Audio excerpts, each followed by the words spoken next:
We had 3/4 of the city's stormwater would actually flow through our district property. The majority of the stormwater from the city of Nanticoke was washing through and over this track and field. Into our parking lot, down to the field, into the grass, and there it would settle for days. We needed to help alleviate the stormwater issue, and some of the pipes that were under capacity, they weren't designed to accommodate all the stormwater that was getting to it. And also, we had some erosion in the back on the bank behind the stadium.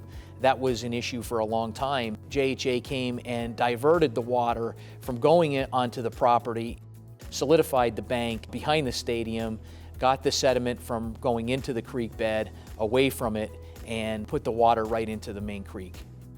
JHA was the company that came in and really provided a long-lasting solution to the problem, where other companies that came into the district really couldn't do that. We had people working on the project that have been doing this for many years and knew the regulatory comments that we would get from those agencies. Chris and JHA did a great job trying to work with Conservation District to ensure various parts of the plan and various parts of the project met their needs and that they would sign off on it, as well as the Department of Environmental Protection. And they walked us through the process. Whenever we had an issue or a problem or a question, we would talk to Chris and he would get us the answers that we needed.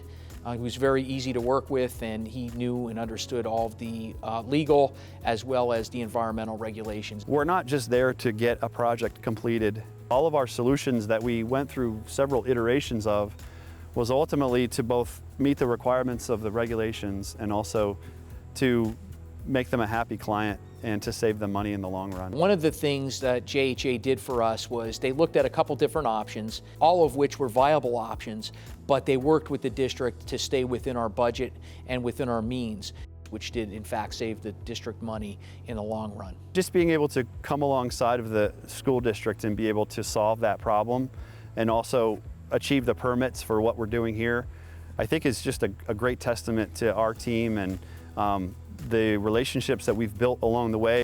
I'm a sports fanatic myself. I grew up in it and I still play on turf, and there's nothing better than for the community to get together to be able to enjoy a game, whether it be football or whether it be soccer, field hockey, what have you.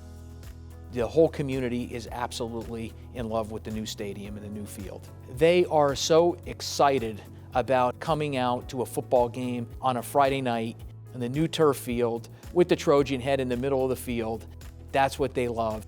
And not just football, but also our field hockey, our girls field hockey team, as well as our soccer team as well. And they just absolutely love the way that the whole project turned out. It was really a wonderful experience, and it'll be here for the next 20 or 30 years.